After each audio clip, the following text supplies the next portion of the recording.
Troops kill wanted terrorist in Taraba, recovers weapons. Mixed reactions continue to trail planned August 1st hunger protests. Federal government set to disburse 850 million naira students' loan. On the foreign scene, Turkish President Erdogan condemns assassination of Hamas leader. Hello and welcome to Trust TV's news updates. I am Chiamaka Nwafo.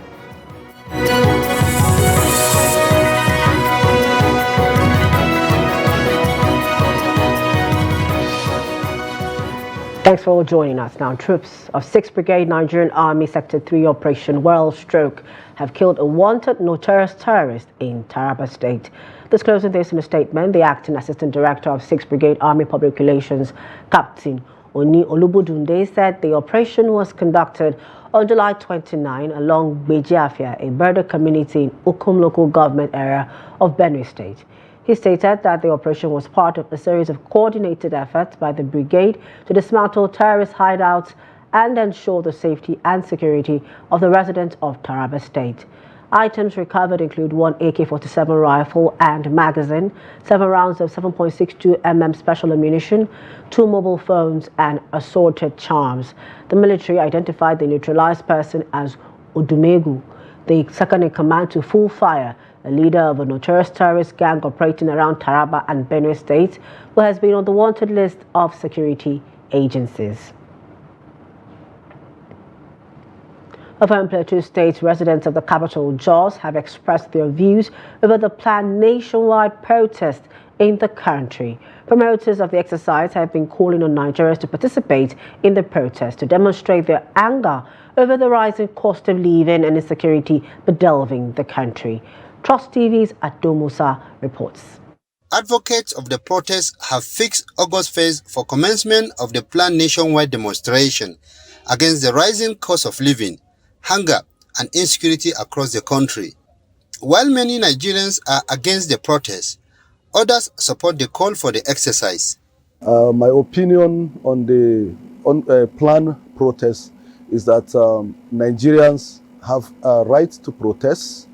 They also have right to self-expression, as contained in Section 40 of the 1999 Constitution as amended, and also Section 30 has also given Nigeria freedom to hold a particular opinion.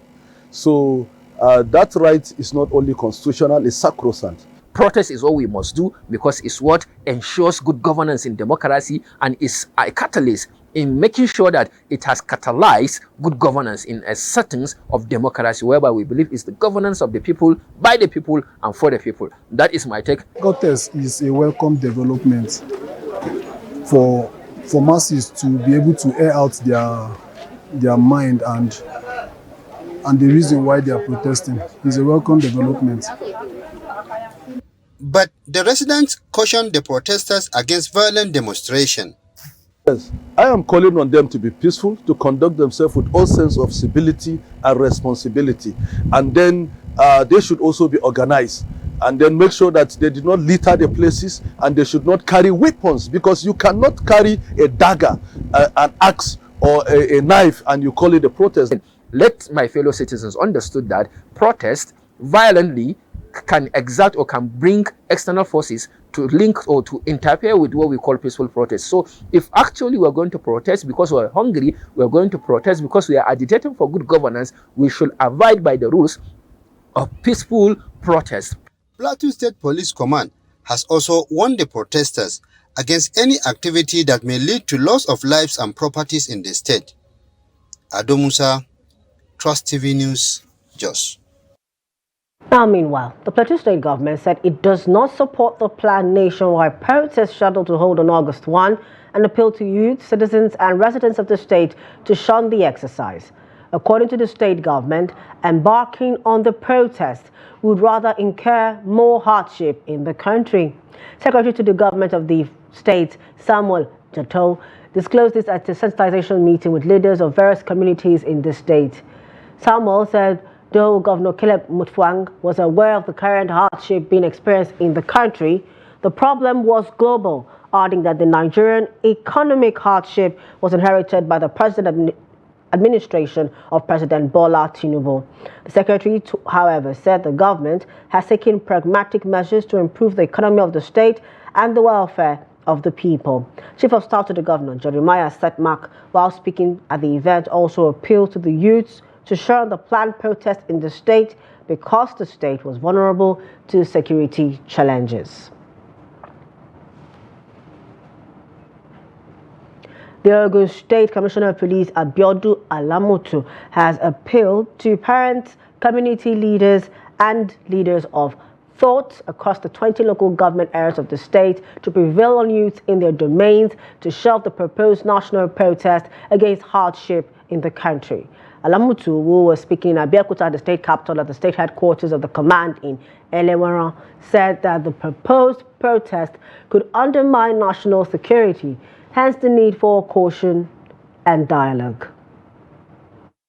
In the course of doing that, the Constitution also recognizes the fact that protests, if not coordinated and controlled, may affect the rights of other citizens that may not want to be part of such protests, and that is why we have the Public Order Act, and equally the Constitution recognizes the fact that protests should be conducted in a manner that should not threaten the security of the country. Senate President Godswill Akpabio has come under heavy criticism for taunting those calling for protests over the economic hardship in the country. Nigerians, many of them young people, have called for demonstrations from August 1 over soaring costs. Living costs spiked in Nigeria after President Bola Tinubu ended the fuel subsidy and eased foreign exchange controls after coming to power in May last year. Speaking at an event organized by the Delta Development Commission (NDDC) in Rivers State on Tuesday, Akpabio said those interested in the protest can go ahead while they will be eating, adding that this was not interested in any regime change. This had infuriated some social media users who criticized Nigeria's number 3 citizen. Reacting to the comments made by the Senate President, some Nigerians took to social media to berate him. The federal government has set in motion a national emergency operations center to coordinate responses and provide timely interventions to victims of cholera, floods, and other disasters across the country. This was revealed in a statement via the official handle of the National Emergency Management Agency, NEMA, on Tuesday. The statement, quoting the Director General, NEMA, Zubaidu Umar, said that the center brought together stakeholders to review the current flood situation and strengthen mitigation and response strategies across Nigeria. Zubaidu said the center would share information, provide timely support to affected areas, and collect and analyze flood incident data. She added that the center would ensure that emergency responses were as accurate as possible. The NEMA boss expressed the hope that these steps, together with those of other stakeholders, will reduce to the barest minimum the impact of flooding. Delta State Health Commissioner Joseph Onojame has revealed that the state has recorded a total of 138 cases of cholera, with 7 deaths since the epidemic broke across the country in February this year. He said this in a press conference in Asaba, Delta State, where he explained that majority of the cases were young children. Onojame said the 7 casualties were recorded during the first epidemic. He added that no casualty has been recorded in the second and third epidemics in the state. Poor sanitary environment. We've told them about simple hand washing. We've educated them about not taking unclean water, taking potable water.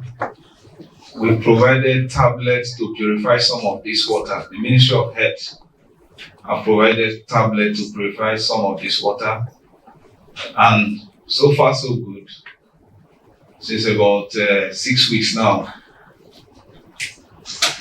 In Warri Southwest, which it started from, we had only 20 suspected cases. And the majority of the cases that we've noticed, we've treated, and is basically under control. The Nigerian Educational Loan Fund has said it would disburse the sum of 850 million naira to institutions as fees this Wednesday. The managing director of the fund, Akitunde Sawyer, made this known during a press briefing in Abuja on Wednesday. According to Akitunde, this is apart from the over 1.7 billion naira that has been disbursed to about 20,000 students. Earlier, Sawyer revealed that the fund had disbursed institutional fees to 20,000 students through their institutions. He also noted that a total of 260,000 loans, including institutional fees and upkeep, have been approved. No fewer than 1.2 million students are expected to benefit from this cardinal program of President Bola Tinubu's administration.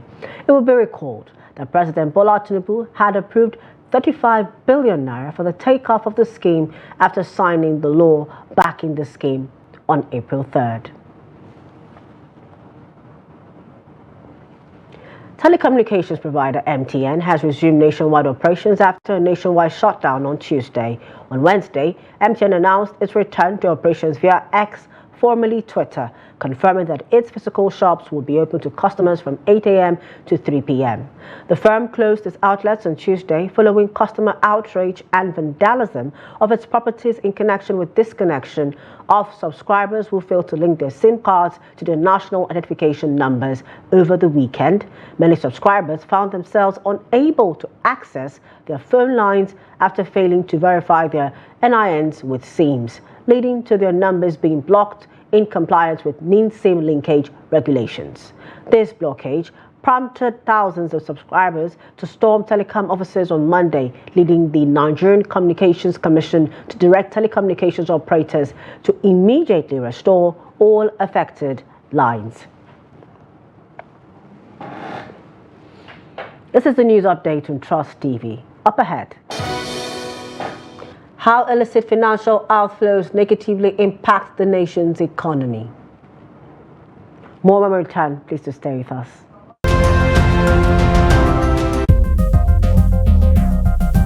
This is Trust TV, documenting the Nigerian story. Welcome back. Thanks for staying with us. A recap of our top stories. Troops kill wanted terrorist in Taraba, recovers weapons. And mixed reactions continue to trail planned August 1st hunger protests. To more stories. A new Interpol report has revealed that thousands of dollars are being smuggled out of Nigeria every hour. This illicit outflow is draining the nation's economy and fueling corruption amidst the prevailing hardship in the country. In this report, correspondent Tumaya Abubakar engages some experts on how the laundering scheme is being carried out and why it seems to persist in the country. Here's the report. The Interpol report paints a disturbing picture of Nigeria's financial hemorrhage. According to the report, thousands of dollars are flown out of the country every hour. The Interpol Vice President for Africa, Garba Baba Umar, said this illicit outflow makes the country more prone to fraud, drug trafficking, corruption, and other transnational crimes. Security and economic experts explain how this money laundering scheme is being carried out and why it seems to persist in the country. In the financial sector, they looked at areas like our banking sector, where as a result of our inability, for instance, to implement fully the cashless policy, they additionally looked at the role the regulatory bodies such as the CBN, for instance, is playing on the banking sector and its ability to keep an eye on ensuring practices that are meant to sanitize the sector are followed. Monies move around in that shadow economy. Some would even say more than what moves around in the formal sector. There are avenues really for transactions that are not in any way recognized by the government authorities. There's a limited supply of the foreign currency, in this case US dollars, in Nigeria. it means everybody is looking for this limited quantity. And so the price can go to anywhere because there are only few people that have what everybody needs, all right? And that is what puts pressure on our currency. And that is what makes inflation even go up. They said the economic implications of this capital flight are devastating, spelling out the gravity of the issue on Nigeria's economy. The long-term consequences is that it will continue to put pressure on the naira. It means that the chance of the naira getting further devalued will go higher because as it keeps going, there's little and little and little left. Financial transactions in Nigeria are extremely higher. The insurance component that international organizations would put when they are dealing with Nigeria, it is the result of that. And even travel, if you want a visa, name them, your credit card, the rating for Nigeria, it will be low and things like that. So the consequences are just so many. Meanwhile, stakeholders say there is need for government to strengthen its anti-money laundering measures, prosecute those involved in this criminal enterprise, and recover the stolen wealth. If they see the imminent danger it poses on us as a people and believe that stopping this betters our collective good, then we should put everything on the table to stop it. Whether the government wants to or not, I think it has no choice. And I know they are committed. With Nigeria losing billions of dollars annually to illicit financial flows, experts warn that unless drastic measures are taken to stem this tide of illicit funds, the consequences for Nigeria could be catastrophic. Sumaya Abubakar, Trust TV News, Abuja. The Kano State Independent Electoral Commission on Wednesday has fixed November 30, 2024 as date to conduct local government council's election. At a press conference held on Wednesday, the chairman of the commission, Professor Sani Lawal, expressed the commission's readiness to conduct the exercise. Lawal, however, hinted that all candidates for the elections would be subjected to drug tests before they were cleared for the election. According to the chairman, party primaries and submission of particulars of candidates would hold from September 6th to October 18th. The commission will release the names of qualified candidates on October 25th. Political parties will have till November 1st to substitute or change candidates. The last local government elections in the state were held on January 16, 2021 in 44 local government areas and 484 wards. Currently, the 44 local government areas are headed by interim caretaker committee chairman overseeing the activities of the council areas.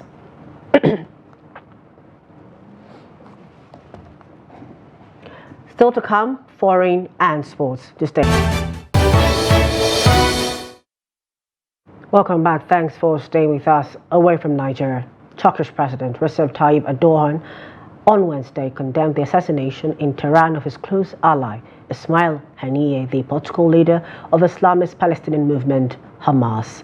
Writing on the social media platform X, formerly Twitter, Erdogan said the shameful act aims to sabotage the Palestinian cause, the glorious Gazan resistance, and the Palestinian brothers' just fight, and to intimidate Palestinians. Turkey's foreign ministry had earlier denounced the attack as a shameful assassination. Haniyeh, who spent much time in Turkey before the October 7 attacks launched by Hamas on Israel, last paid a visit to Erdogan in Istanbul in April. While Hamas is viewed by the United States, the European Union, and Israel as a terrorist organization, Erdogan described it as a liberation movement. Since 2011, and an agreement that saw more than 1,000 Palestinian prisoners released in exchange for the captured Israeli soldier Gilad Shalit, Turkey has provided a refuge for Hamas officials. And in sports, Kano Pillars Football Club has announced the sack of its technical advisor, Paul Ofo. A statement signed by the chairman of the club, Ali Mohammed Umar, said the decision was made in good faith and with mutual consent, underscoring a shared understanding between both parties. Paul Ofo joined the club on a one-year contract under the previous board that was dissolved by the state government after the expiration of their interim period. The chairman expressed his appreciation for Ofor's cooperation and positive attitude throughout his stay at the club and during the discussions leading to the mutual decision. He pointed out that the club is set to appoint a new technical advisor to steer the team in the upcoming 2024-2025 Nigeria Football Premier League season, adding that the selection process is already underway. And with that, we've come to the end of News Update at this hour. For more of our news programs and documentaries, please do to follow us on all our social media platforms and on our YouTube live stream. I am Chiamaka Nwafo. Thank you for joining us.